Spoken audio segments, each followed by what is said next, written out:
Horror कहानियां TV. बंगला number 9। Binu, Binu, कहाँ चला गया ये लड़का? बीनू बेटा। ऊपर से ये टाइगर जब से यहाँ आया है न जाने क्यों रात भर रोता ही रहता है। अब तो मैं इसकी मनहूस आवाज से इतनी परेशान हो गई हूँ कि कभी कभी मन करता है इसे किसी जंगल में छुड़वा दूं। रिया परेशान होकर अपने 5 साल के बेटे बीनू को एक कमरे से दूसरे कमरे में ढूंढ रही थी। मेन गेट तो लॉक है, फिर बीनू कहाँ चला गया? इतनी देर हो गई इसको आवाज लगाते हुए। रिया अपने बेटे को आवाज लगाते हुए सीढ़ियों पर पहुंच जाती है। सीढ़ियां चढ़ते हुए उसे ऊपर टेरेस से कई सारे बच्चों की खिलखिलाहट की आवाज सुनाई देने लगती है। अंधेरा हो गया है, इतनी रात को छत पर अकेले ये क्या कर रहा है? कौन है इसके साथ? ये किन बच्चों के हंसने की आवाज आ रही है?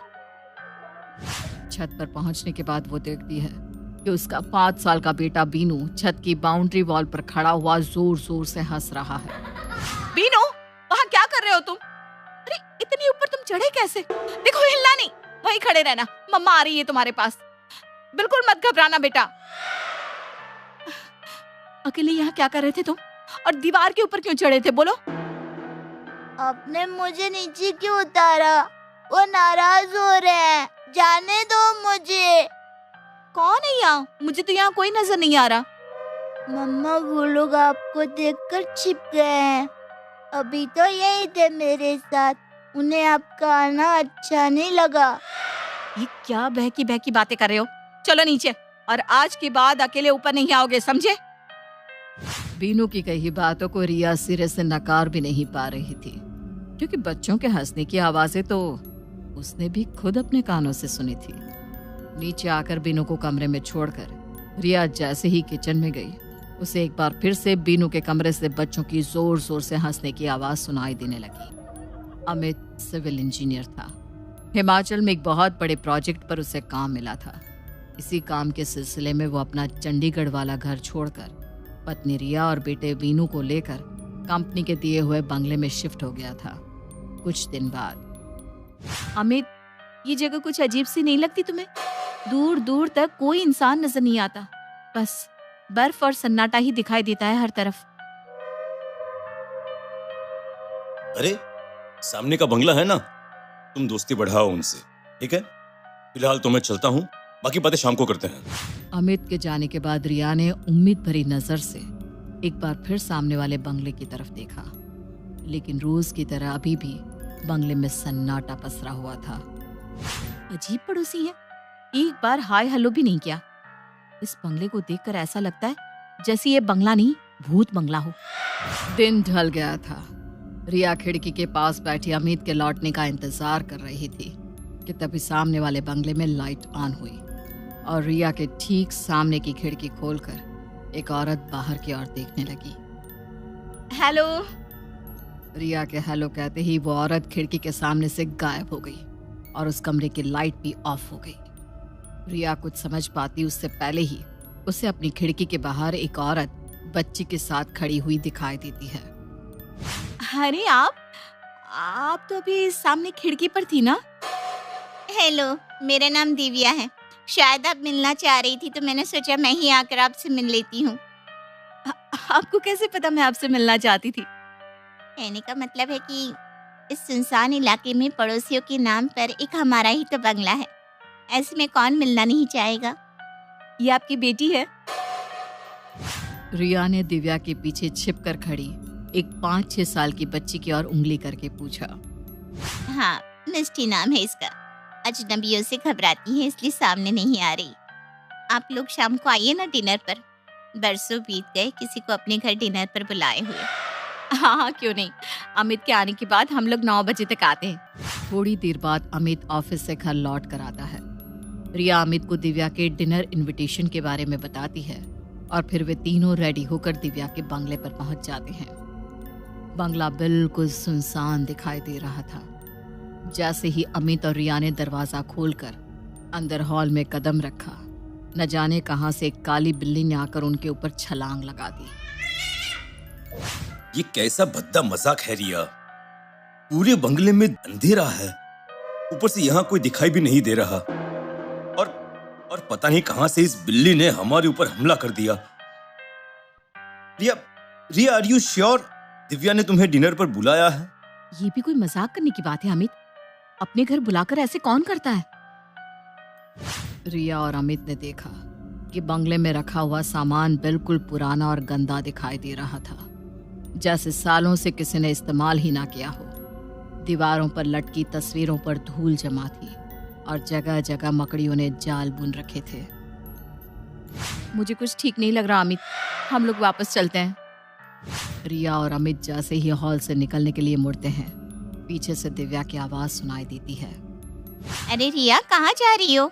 अंदर आओ ना, मैं लाइट्स ऑन करती हूँ। दिव्या जैसे ही कमरे में इमरजेंसी लाइट ऑन करती है, वहां पर सब कुछ बिल्कुल साफ सुथरा और नॉर्मल दिखाई देने लगा था। लेकिन न जाने क्यों टाइगर लगातार भौंकता ही जा रहा था और बार बार ऊपर मुंह करके भयानक आवाज में रो भी रहा था। Tiger, tiger, keep quiet tiger. पता नहीं क्या हो गया है इसको। अचानक ही दिव्या गुस्से में टाइगर की ओर देखती है और टाइगर रोते हुए चुपचाप मुंह नीचे करके जमीन पर बैठ जाता है। अमित, रिया और बीनू डाइनिंग टेबल पर बैठ जाते हैं। जैसे ही दिव्या खाना सर्व करने के लिए बर्तन का ढक्कन हटाती है, कमरे में चारों तरफ एक अजीब सी गंध फैल जाती है। ये कैसी स्मेल आ रही है? उफ, मेरा सर चकरा रहा है। रुको, मैं पानी लेकर आती हूँ। अमित, ये कैसा खाना है? मुझे इस खाने में से ही स्मेल आ रही है, मैं नहीं खा पाऊंगी ये खाना। रिया को पानी देकर दिव्या सबकी थाली में खाना परोसने लगती है। छी, अरे ये कैसा खाना है? इसमें तो कीड़े हैं, तभी इसमें से इतनी बदबू आ रही थी। आई एम सो सॉरी, वो एक्चुअली थोड़ा फाइनेंशियल क्राइसिस होने की वजह से हमारे बंगले की बिजली डिस्कनेक्ट हो गई है। अंधेरे में खाना बनाने के कारण शायद इसमें कीड़े गिर गए हैं। कोई बात नहीं, तुम परेशान मत हो, हम लोग फिर किसी दिन तुम्हारे साथ डिनर करेंगे। अभी हम चलते हैं। रिया और अमित वहां से बाहर निकल आते हैं। तो ये बात है, इन बेचारों के यहाँ बिजली है ही नहीं, तभी पूरा दिन इनके बंगले में अंधेरा रहता है। और मैं भी ना पता नहीं क्या क्या सोच रही थी। दिन के समय तो अक्सर बंगला नंबर 9 में सन्नाटा ही पसरा रहता, लेकिन जैसे जैसे शाम गहराने लगती, कभी दिव्या तो कभी उसका पति महेश बंगले की खिड़की पर खड़ा हुआ नजर आ जाता। रिया और अमित की भी उनसे दोस्ती हो गई थी और अब वो अक्सर रिया के यहाँ आने जाने लगे थे। अमित, एक बार टाइगर को दिखा लो ना। जब से हम लोग यहाँ आए हैं, इसका बिहेवियर कुछ अजीब ही है। पहले रात रात भर रोता रहता था और अब गुमसुम सा एक कोने में बैठा रहता है। मुझे लगता है इसकी तबीयत कुछ ठीक नहीं है। हाँ, ठीक कह रही हो। अच्छा प्रिया, तुमने बताया था ना कि दिव्या और महेश के 3 बच्चे हैं, लेकिन वो लोग जब भी हमारे घर आते हैं अकेले ही आते हैं, अपने बच्चों को लेकर क्यों नहीं आते? यहाँ तक कि पिछले 2 महीने में मैंने एक बार भी उनके बच्चे को नहीं देखा है। बात तो तुम्हारी ठीक है, मैंने भी उनके बच्चे एक भी बार नहीं देखे। दिव्या कहती है कि वो किसी के भी सामने आने से शर्माते हैं, इसलिए घर से बाहर ही नहीं निकलते। पता नहीं, मुझे तो ये फैमिली बहुत ही अजीब लगती है। तुम्हें ऐसा नहीं लगता? रिया और अमित बातें कर ही रहे थे कि तभी बंगले का मालिक घनश्याम उनके घर की बेल बजा देता है। अरे सर, कैसे हैं आप? अरे बंगले में आपको कोई प्रॉब्लम तो नहीं है? वैसे तो आपको मेरे बंगले में रहने में कोई प्रॉब्लम नहीं आएगी। मैंने बंगले को बहुत अच्छे से मेंटेन जो किया है। बस इस एरिया में रहने की एक ही प्रॉब्लम है कि यहाँ पर रहने वाला इंसान एकदम अकेला पड़ जाता है। अब ले देकर 2 ही बंगले हैं और उसमें भी सामने वाला बंगला बरसों से खाली पड़ा हुआ है। अरे आपसे किसने कहा कि सामने वाला बंगला खाली है? सामने तो दिव्या और महेश की फैमिली रहती है, अच्छे और मिलनसार लोग हैं। क्या नाम बताया मैडम आपने? दिव्या और महेश? अरे कोई गलतफहमी हो रही है आपको। सामने वाले बंगले में कोई नहीं रहता है मैडम। वो बंगला पिछले 12 सालों से ऐसे ही खाली पड़ा हुआ है। अरे हम बता रहे हैं ना, सामने फैमिली रहती है। आप रुकिए, मैं आपको अभी उनसे मिलवाती हूँ। अरे मैडम, जिस दिव्या और महेश की आप बात कर रही हैं ना, वो आज से 12 साल पहले इस बंगले में रहते थे।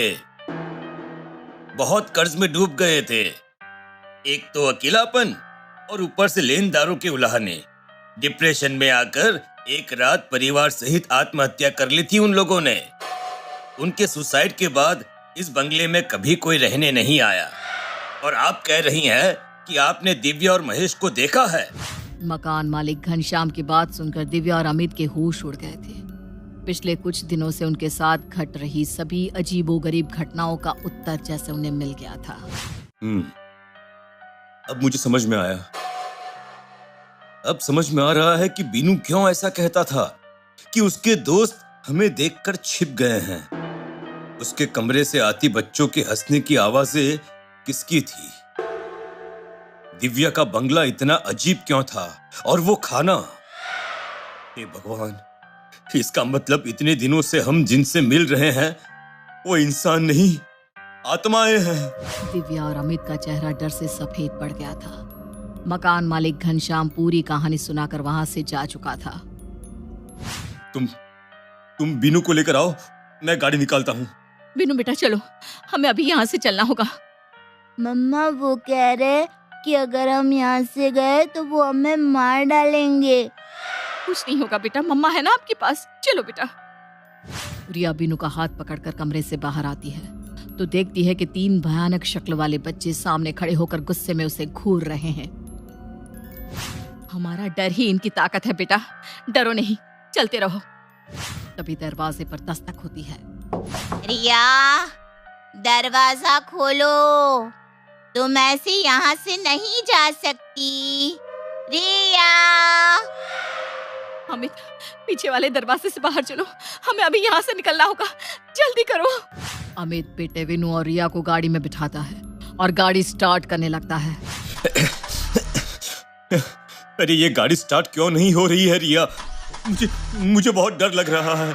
अमित बहुत कोशिश करता है लेकिन उसकी गाड़ी स्टार्ट होने का नाम ही नहीं ले रही थी।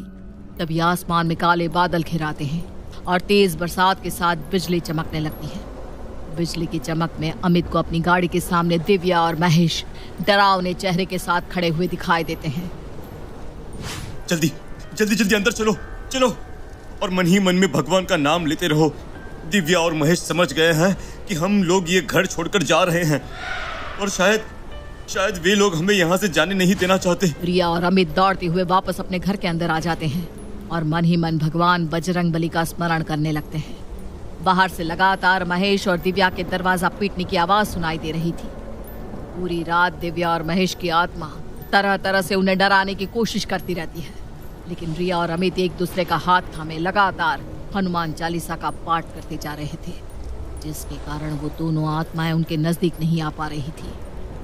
रिया और अमित के जीवन की ये सबसे कठिन रात थी। अचानक दरवाजा पीटने की आवाज बंद हो जाती है। रिया देखती है कि उनकी घड़ी में सुबह 4 बजे का अलार्म बज रहा है। सुबह के 4 बज गए हैं, शायद इन आत्माओं की शक्ति खत्म हो गई है। अमित, यही कारण है कि ये लोग हमेशा रात में ही दिखाई देते थे। यही सही समय है, हमें इस बंगले को छोड़कर निकल जाना चाहिए। रिया की बात मानकर अमित एक बार फिर गाड़ी स्टार्ट करने की कोशिश करता है और इस बार वाकई गाड़ी स्टार्ट हो जाती है और वे तीनों अपनी जान बचाकर उस बंगले से हमेशा हमेशा के लिए बाहर निकल जाते हैं।